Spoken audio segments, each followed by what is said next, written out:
Bismillahirrahmanirrahim. My name is Professor Naveed Akhtar Sahib.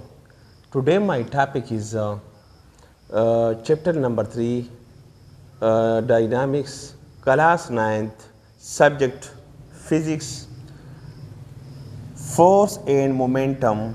Force क्या होता है? जब आप किसी चीज़ को धक्का देते हैं, जब वो मोशन करता है, हालत हरकत में आ जाता है, तो इसको हम फोर्स कहते हैं।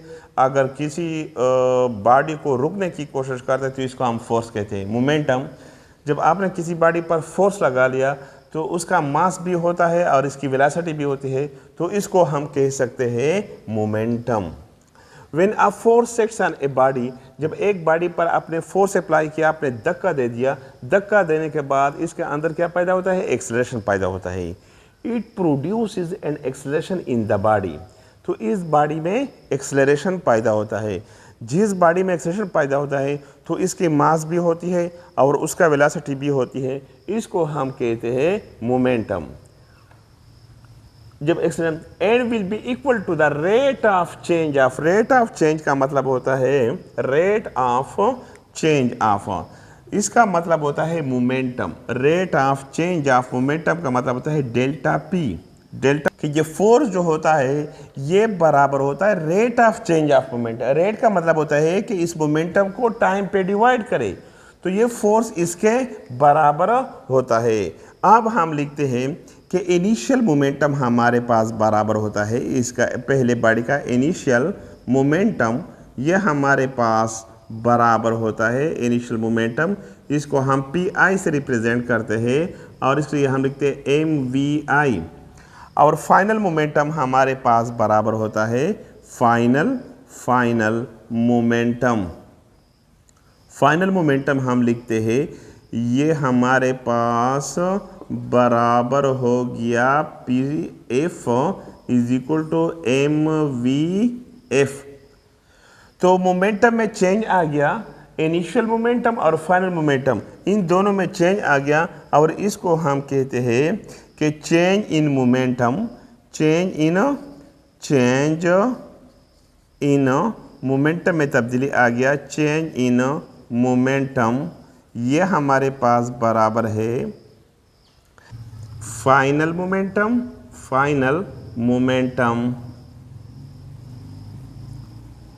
Minus initial momentum. ये इनिशियल मोमेंटम, फाइनल मोमेंटम को हम लिखते हैं पी एफ से, इसको हम रिप्रेजेंट करते हैं पी एफ। इनिशियल मोमेंटम को हम रिप्रेजेंट करते हैं P I. Change in momentum यह हमारे पास बराबर है delta P. Change in momentum को हम डेल्टा पी से रिप्रेजेंट करते हैं। तो पी एफ की वैल्यू हमारे पास बराबर होता है डेल्टा पी। डेल्टा पी हमारे पास बराबर है, तो पी एफ की वैल्यू हमारे पास है M V I minus P F के M V F minus M V I. तो पी एफ की वैल्यू हमने ये पुट किया और पी आई की वैल्यू हमने ये पुट किया।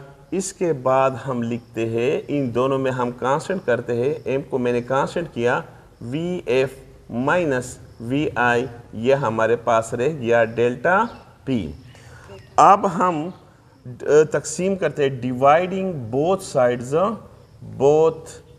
Sides by delta T.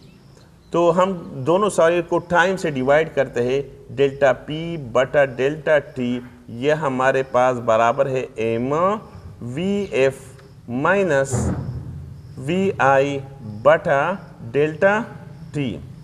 हमने आपको पढ़ा है कि rate of change of velocity is called acceleration.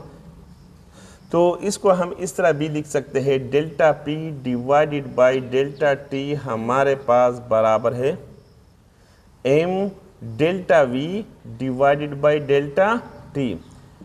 We F minus V I हमारे पास बच्चों बराबर है वी डेल्टा वी हमारे पास बराबर है V F minus V I. V F minus V I की जगह हमने डेल्टा वी लिखा। to the definition of acceleration, according to the definition of acceleration, according to the definition of acceleration,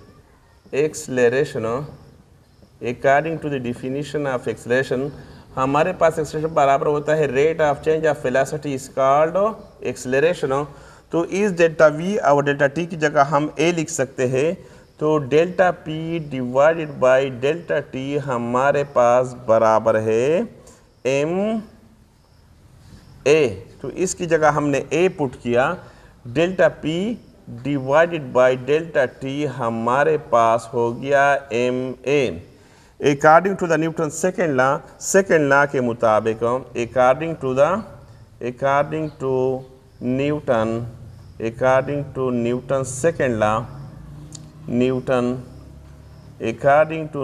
second law के मुताबिक F बराबर है हमारे पास M A.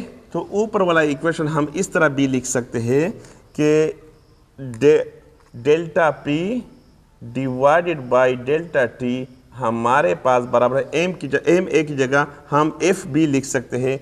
F हमारे पास ये रह गया। तो इस तरह भी हम लिख सकते हैं कि एफ हमारे पास बराबर होता है delta P divided by delta T, और इसको हम कहते हैं कि force end moment the force the rate of change of momentum is equal to the force। तो इस तरह मोमेंटम का एक नया यूनिट आ गया, और हमने मोमेंटम का यूनिट पढ़ा है कि मोमेंटम का यूनिट है मास किलोग्राम।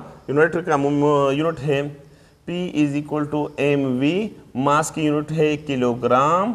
वेलोसिटी की इकाई है मीटर पर सेकेंड। ये तो हमने पढ़ा है मीटर पर सेकेंड। और इस तरह इसकी दूसरी इकाई आ गया न्यूटन सेकेंड।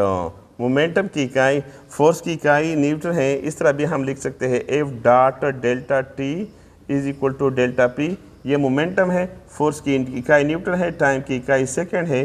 तो इस तरह मोमेंटम की इकाई न्यूटन सेकंड भी है और किलोग्राम मीटर पर सेकंड भी है।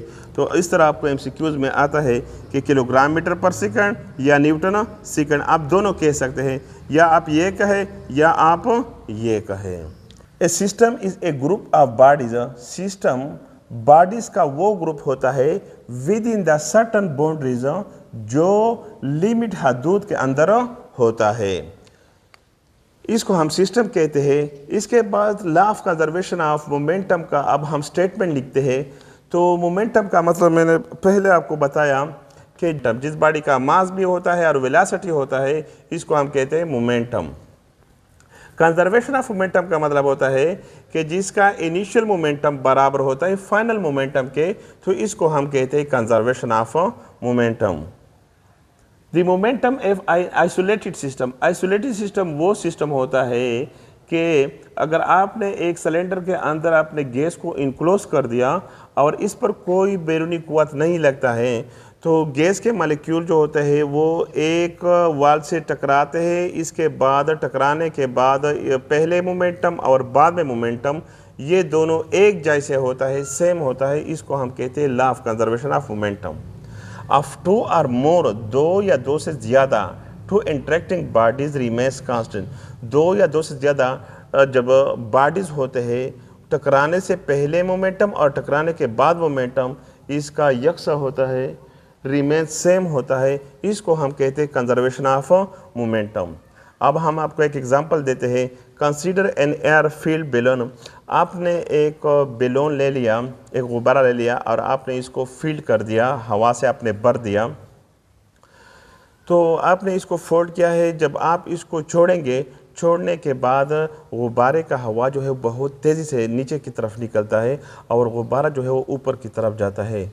तो इसका मतलब ये होता है, इसको हम कहते हैं कंजर्वेशन ऑफ मोमेंटम। तो इसके लिए हम एक मिसाल देते हैं आपको। कंसीडर इन आइसोलेट, हमने एक आइसोलेटेड सिस्टम ले लिया of two sphere of mass. हमने दो बॉडीज़ ले लिए, एक को मास m1 नाम दिया और दूसरे को मास नाम दे दिया मास m2। मास m1 की वेलोसिटी u1 है और मास m2 की वेलोसिटी u2 है। m1 की वेलासिटी जो होता है u2 से m2 से ज़्यादा है। तो थोड़ी देर बाद ये दोनों आपस में टकराएंगे। टकराने के बाद m1 की वेलासिटी ट्रांसफ़र हो जाती है m2 में और m2 की वेलासिटी ट्रांसफ़र होती है m1 में। तो इस तरह पहले हम लिखते हैं कि initial momentum of mass m1, initial momentum of mass m1 ये हमारे पास बराबर होता है, इसको हम pi से रिप्रेजेंट करते हैं m1u1। अब हम लिखते हैं initial momentum of mass m2 before collision. तो इनिशियल मोमेंटम जो होता है मास का, हम लिखते हैं मास का इनिशियल मोमेंटम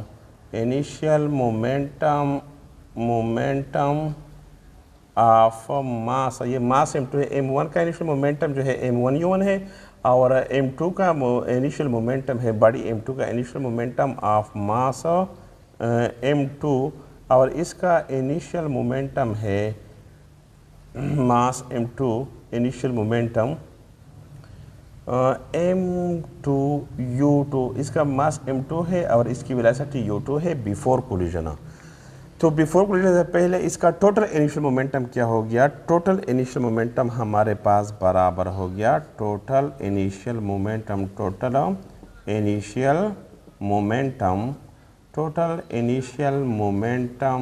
हमारे पास बराबर है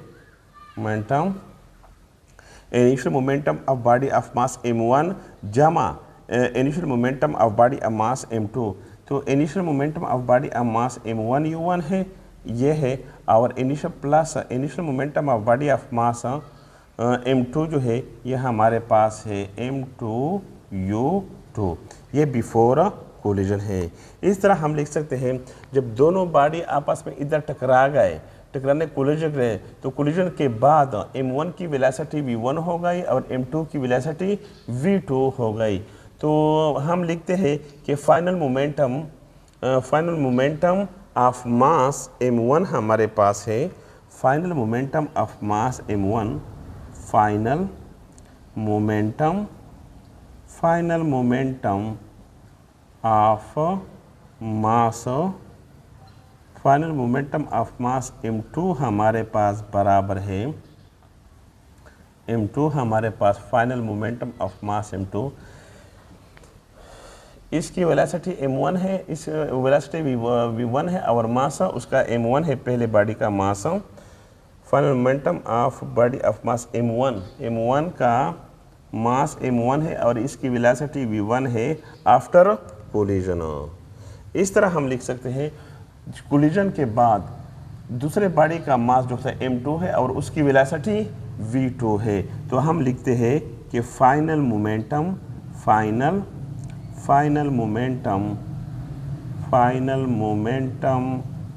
ऑफ मास m2 की जो फाइनल मोमेंटम है बॉडी आफ्टर कोलिजन के बाद, इसकी वेलोसिटी v2 है और मास m2 है। मास m2 आफ्टर कोलिजन हमारे पास है आफ्टर कोलिजन। तो बॉडी का मास m2 है और उसकी वेलोसिटी v2 है। तो अब हम लिखते हैं according to the law of conservation of momentum, according to the law of conservation of momentum, ये हमारे पास बराबर है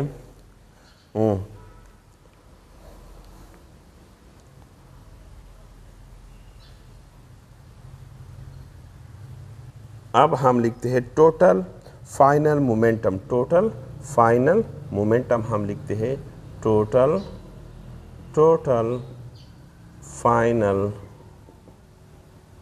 फाइनल मोमेंटम हमारे पास बराबर है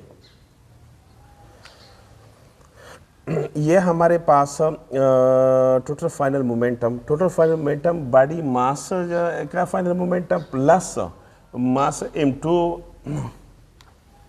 total final momentum after collision collision के बाद कोलिजन के बाद जो मोमेंटम है बॉडी ऑफ मास, इसका मोमेंटम है हमारे पास m1 v1 प्लस दूसरे बॉडी का जो है इसका जो है ये momentum final momentum m2 v2 हमारे पास रह गया। अब हम लिखते हैं according to the law of according to the law of conservation of momentum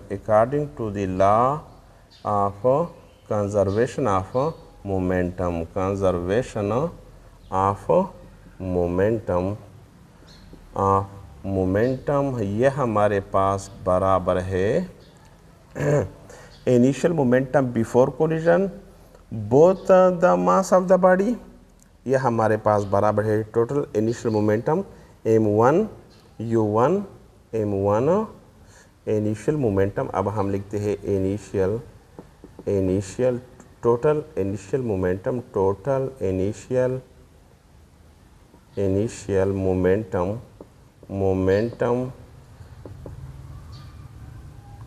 before collision ये हमारे पास बराबर है total final momentum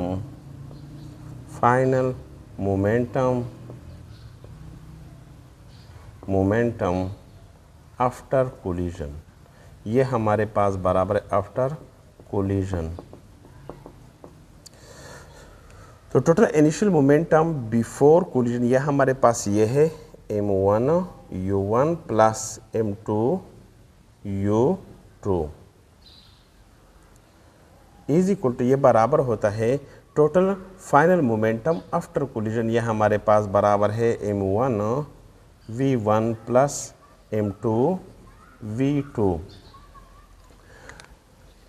initial momentum collision से पहले और जब कोलाइड हो गए कोलिजन के बाद इसका मोमेंटम जब ये दोनों बराबर हो जाए तो इसको हम कहते हैं law of conservation of momentum.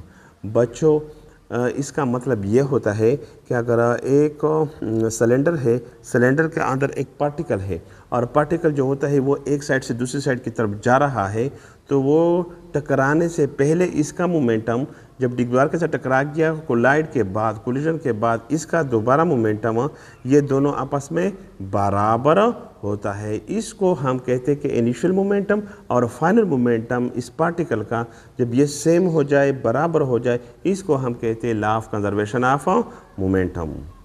बच्चों अगर आपको हमारी वीडियो अच्छी लगी तो इसको लाइक करें, शेयर करें और सब्सक्राइब करें।